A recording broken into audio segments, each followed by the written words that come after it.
Hello, I'm Debbie Bell Hosking for FinextraTV here at MPE Berlin 2024, and I'm chatting to Mehdi Sabahay of HPS. We're going to be talking about payments processing in the cloud, going native. Mehdi, welcome. Thank you, Debbie. Hi, nice to meet you. Thank you for having me. Oh, it's a pleasure to have you here in the MPE studio. We touched on the topic there, didn't we? There's a lot of discussion here at MPE about cloud-native architecture and its importance to payments processing.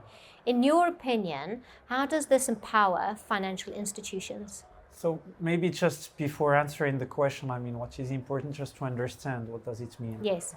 So a technology based on a cloud-native architecture, it means that it has been designed from scratch to be cloud-native, so to support all services that are being provided by the cloud.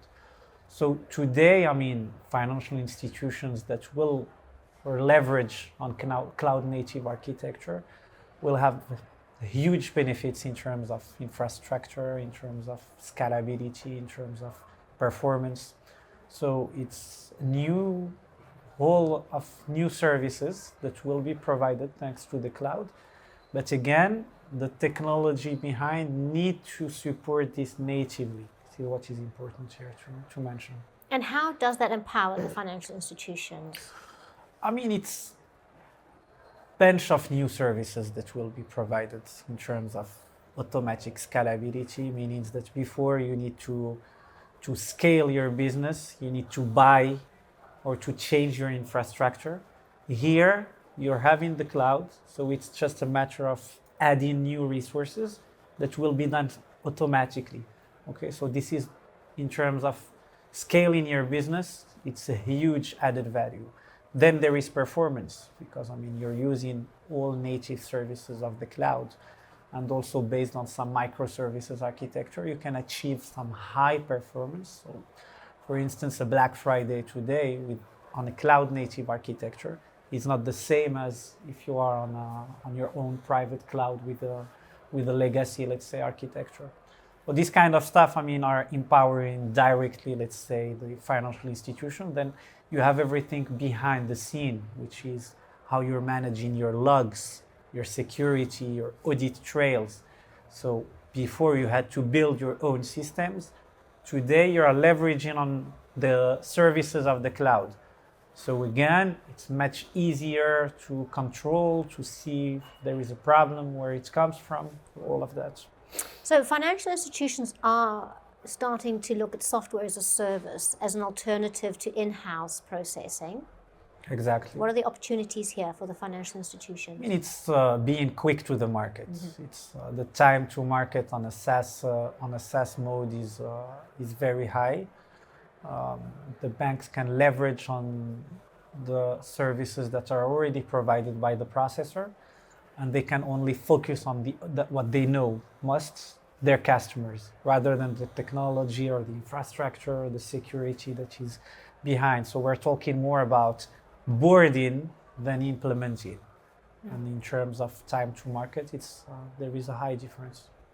Do you think financial institutions need to choose cloud native if they want to benefit from the cloud? And if you do, why? So, again, whenever you are choosing cloud native, it means that the technology you have behind is cloud native.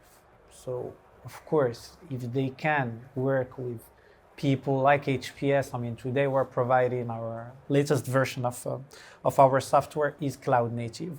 So whenever we're talking to a bank today, we propose the both worlds between brackets, depending on what they can support from their own, and if we are on a SaaS mode or not.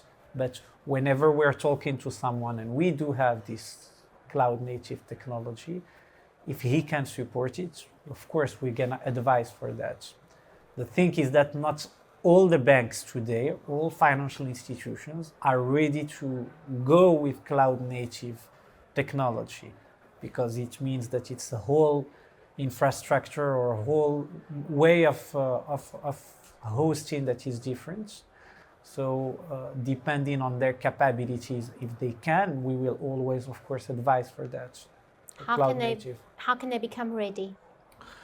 It means, first of all, they need to have a public clouder where they can support or where they can host the technology.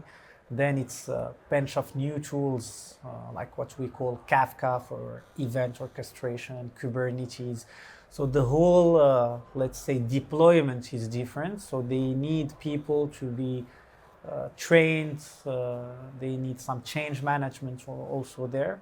So if the whole box is ready from their side, I would always advise for cloud native. And you would advise for cloud native. Yeah. How do you see the space developing? And also, what is its impact? What does it mean for merchants? I mean, let's say, first of all, what it means for acquirers. So an acquiring bank today that will be using cloud native technology, it means that it will gain a lot in terms of scalability. It will reduce costs of infrastructure. It will reduce cost of log management and all of that.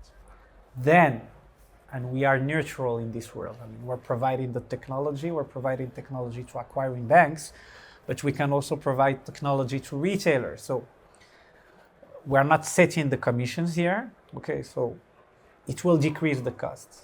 Now on, if the acquiring bank will decrease the commission to the merchant or not, or increase the margin, I cannot answer to that question. But at a certain point, the cost will decrease, the performance will increase, the way you're managing your, let's say, your software or your infrastructure, your platform will be better. Is it going to be materialized in euros for the merchants, less euros to pay, more services, more performance? We'll see. I mean, we're just at the starting point of this kind of business, so we need a couple of years to see really what should be, let's say, the outcome for card holders on the issuing side or merchants on the acquiring side. So perhaps that's an interview for another time. The outcome. Exactly. We'll have maybe in 2 years. Maybe. Mehdi, thank you so much for joining us here at 2024 MPE Berlin. More than welcome. Thank you for having me.